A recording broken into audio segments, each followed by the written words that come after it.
Hi guys, welcome back to the channel. Hope you're all doing well. If you are new here, don't forget to leave a like, comment, subscribe. Particularly comment on the video, helps a lot because that's what I do this at the end of the day, is to have discussions with you guys about films, and that's why we are here today. What I wanted to talk about today in particular is a particular horror film.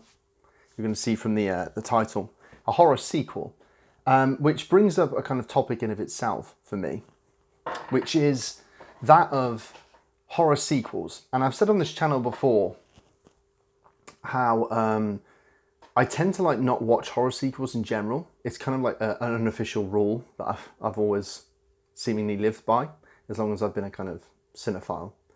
And that's because when I was learning about films and really getting into films, you would quickly notice that all the great horror films seem to be the originals, the first of what turned into a franchise. And part of that, I think, is a kind of structural issue of the first film usually has the most imagination because it is indeed the first. And they were designed not for sequelization, if that's a word, in mind.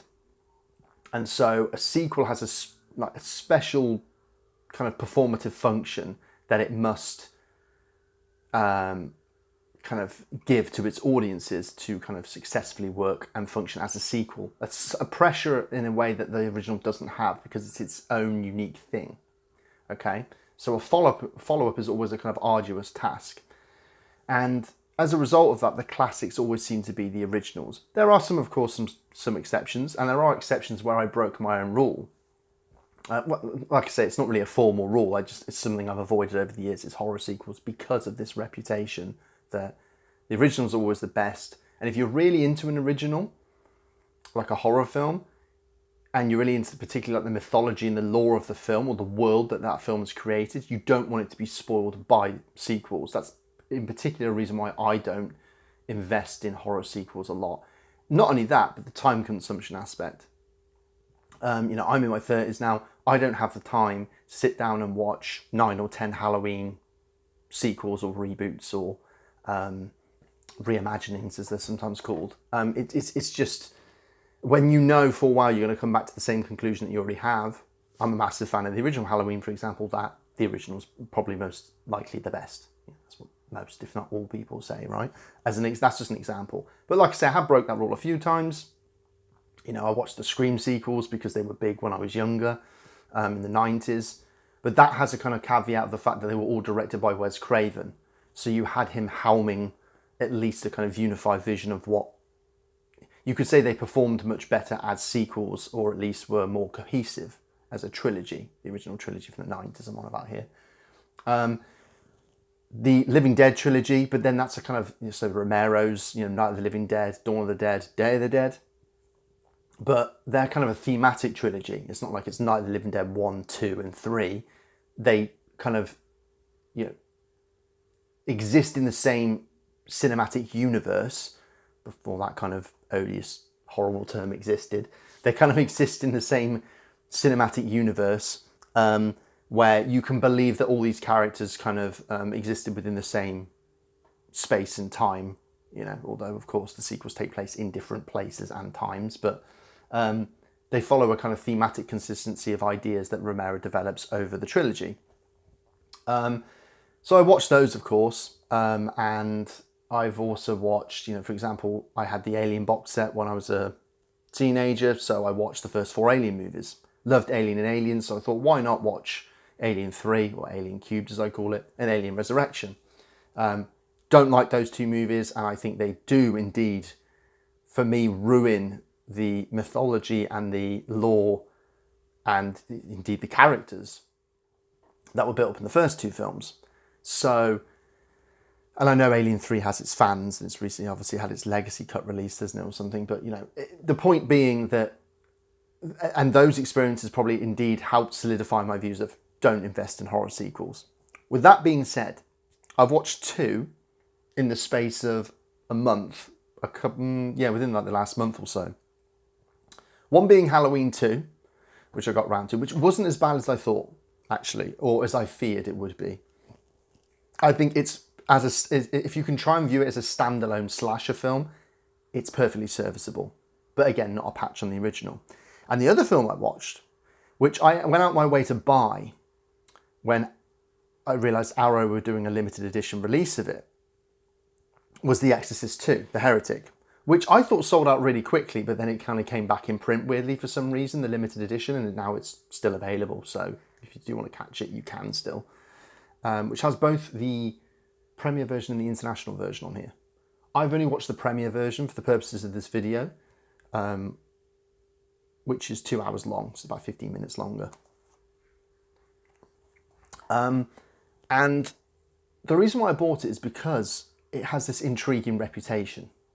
That being that it's considered not just probably the worst film of the Exorcist franchise, if you like, or sequels, the Exorcist universe, but actually has a reputation of being one of the worst sequels, period, or one of the worst films ever made. And given the talent attached, I thought, okay, that's actually got my curiosity is aroused. So I kind of had to buy it. And there are some people out there that are kind of ardent defenders and admirers of this film, which again made me all the more intrigued. So I thought, let's watch this and see if is it really as bad as people say it is. Because people think this movie, yeah, it's really bad. So I think this film is actually kind of interesting, but probably from a kind of, it's kind of fascinating from a kind of like a meta perspective. Stick with me for a second. So what I mean is the actual process of watching this film, it is quite arduous. It is quite grueling, and not in a good way. But I do think there's some interesting stuff going on here. What's more fascinating to me is the discussions to be had around this film as a consequence of watching it. Namely, what are sequels for? Because I think the backlash this film receives, and still received and still does, it received awful reviews at the time, and audiences hated it as well, is I think it gets perhaps unfairly maligned because of how it functions as a sequel, as opposed to a film. Because I don't necessarily think this is not one of the worst movies ever made. Okay, I don't think. I've seen far worse movies than this, far worse horror movies than this. I just don't necessarily think it's a successful sequel. However, was that the intention? Arguably not. So it's a fascinating kind of case study of, I suppose, the philosophy of sequels. What are they for? When do they work and when do they not work? And does that actually prevent them from being a good film? Or does that make them a bad film? I think this is a fascinating example of this. Because, again, you look at the talent attached to this, okay? So you actually have, strangely, a lot of the key players return for this, okay? So the girl who plays Reagan, Linda Blair, returns. Max von Sydow, even though his character, spoilers here, even though his character dies in the original, you get kind of, how would I even function? Visions, I suppose, not even flashbacks, but kind of the flashbacks, if you like, of him beforehand, prior to obviously the events in the first film. Because essentially this is a follow-up to the events of the first film, with Linda Blair's character, Reagan, now in her teenage years, essentially receiving therapy as a result of the kind of the shocks and the trauma that she had, the traumatic experience of being possessed in the first film. But she claims to have no memories of that possession. And so she goes to a therapist who's played by Louise Fletcher, of all people. Okay, so it's got an interesting cast as well. Louise Fletcher, most famous, of course, for being Nurse Ratched in One Flew Over the Cuckoo's Nest. And I think she does a good job here, actually. And you also have Richard Burton, who plays, he's kind of the Merrin figure of this film. He's the priest. And, you know, I think what's fascinating about this is that it has, I think, some great sequences. Kind of like the first film, right?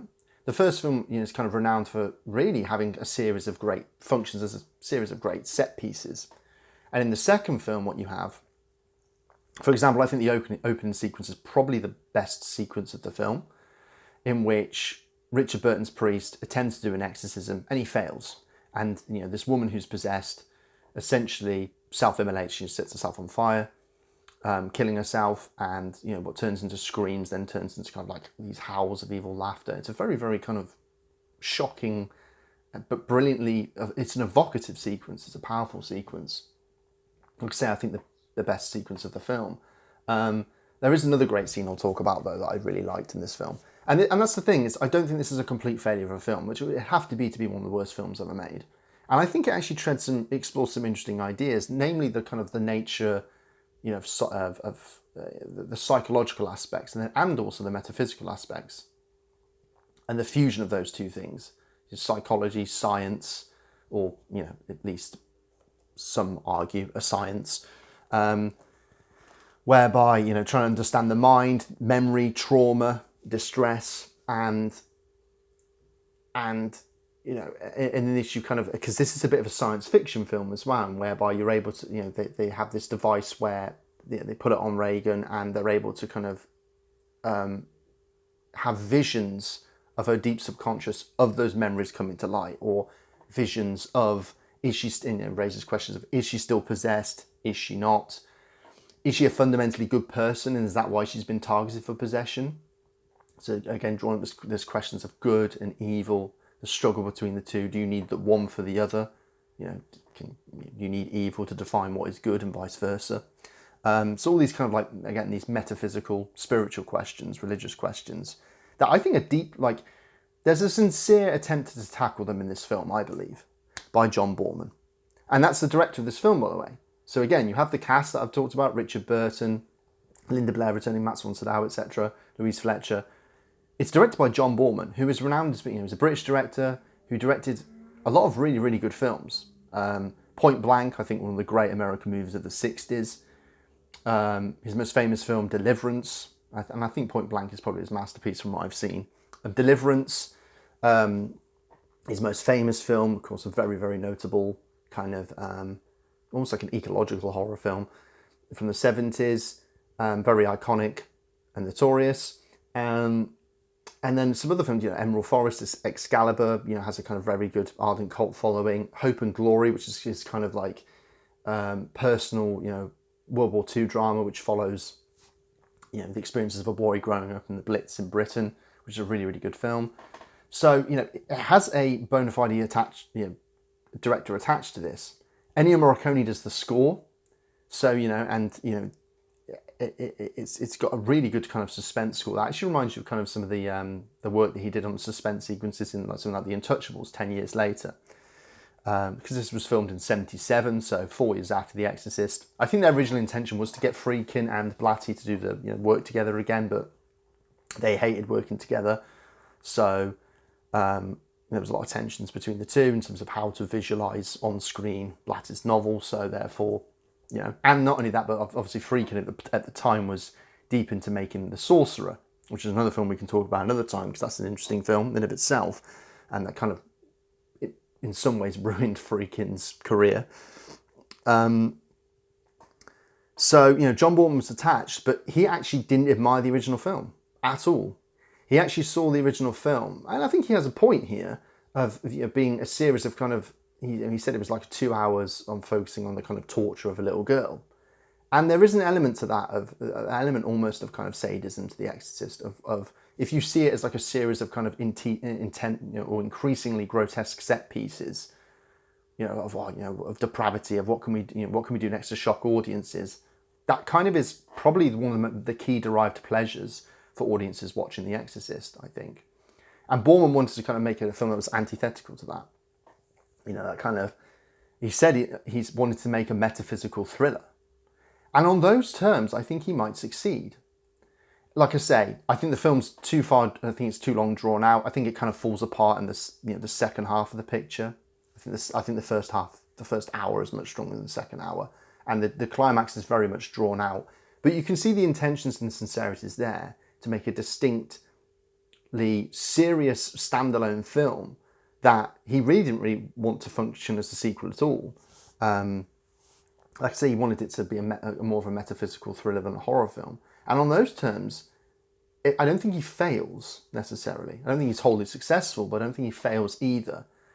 And so the shots as well, particularly the kind of use of modernist architecture in this building, is really, really interesting. Particularly like Reagan in her apartment block, where she's kind of like, she has like a balcony She's like in this high rise, and she's on this balcony where she kind of frequently like feeds the birds, and there's this kind of interesting. Well, it's not quite a dream sequence where is she being possessed still or not, and she's led out to the balcony and she's on the edge. There's some real vivid imagery in this film, and there's a great scene where where she attends therapy is with other children that have kind of other ailments and disorders and so on and so forth. And she approaches a child that actually has severe autism, and she attempts to talk to her, but she's never spoken. And she actually gets the child to speak for the first time, much to the parents' amazement, but also kind of anger, because they're like, what are you doing talking to this child? What have you done? Which, that scene, I think, symbolises the struggle between, or it's symptomatic of like the symbolism of Regan's character. Is she this kind of someone that has great power and is capable of great good, and is that why she's targeted by the devil, by Satan, or is something else sinister going on there perhaps? But I think it's fascinating because it's actually, for a film in 1977 to mention autism, I think actually really took me aback and surprised me. So that stuck with me. So I thought that was a great scene.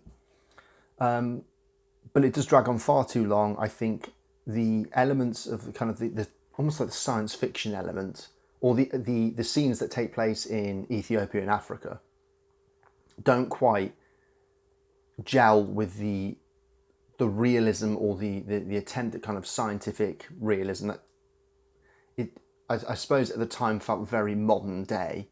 They don't gel for me, those elements. And so it does feel like a bit of a mess of a film. But like I say, does this film, I think the reason why it gets so much hate is because, again, what's the function of a sequel? To me, the function of a sequel is like the kind of function of a genre film in general. That's repetition plus difference. You want more of the same of what you like and what you expect as a consequence, okay? But you want something new and slightly different. But you don't want too much different, and you don't want too much the same. So it's this balancing act, okay? I think with The Exorcist 2, what you got was an attempt to completely remodel, or even function as a corrective, in John Boorman's views probably, to the first film. The problem is a lot of people liked the first film. So they wanted more of the same and they didn't get it. And so for them, the second film is a complete failure as a sequel. But is it a failure as a film? Like I've just been explaining, I don't think so. Like I said, I think it's a bit of it's a mess of a film. I think it's a fascinating mess of a film. Albeit, like I said, a bit of a slog to get through, particularly in the second half. So it raises this interesting question, like I say, as a case study of, can a failure of a film be also, or so I say, not a failure of a film, but actually be an utter failure as a sequel? And I think that's where its reputation lies, is that I think it has a reputation as being one of the worst films ever made because it doesn't function as a great sequel. People think that amplifies it being terrible. But actually, I don't think it's that bad of a film. So that's my take. I'd love to know what you guys think if you've seen this film. What are your thoughts on horror sequels in general? Do you have a kind of general all-around rule like me? Or do you... Because I know some people, for them, a lot of the, a key pleasure in watching films is seeing how terrible films can get. So they watch horror sequels almost like ironically, in a way of, for humour. How bad can this really get, kind of type thing. I've never been one for that, and I've never quite understood that. That's just not how and why I view films. But I understand that a lot of people do. So maybe that's where you come in from this perspective. Maybe you see this as a kind of a bit of a hoot to watch because you think it's so terrible, it's good, that type of thing. But no, I genuinely think there's some promise there, but it's just, maybe I should watch the second cut as well, the international version, which is 15 minutes shorter. Maybe that'll make a difference to some of the complaints that I have. But I think a lot of the problems are in its DNA, unfortunately. So yeah, let me know what you guys think with this. Like I say, if you like the video, please contribute to the discussion, be part of the discussion in the comments, like and subscribe to the channel if you like. And as always, guys, I will see you on the next one, where no doubt I'll be discussing more weird oddities or films. We shall see. But yeah, hope you guys enjoyed, and as always, take care.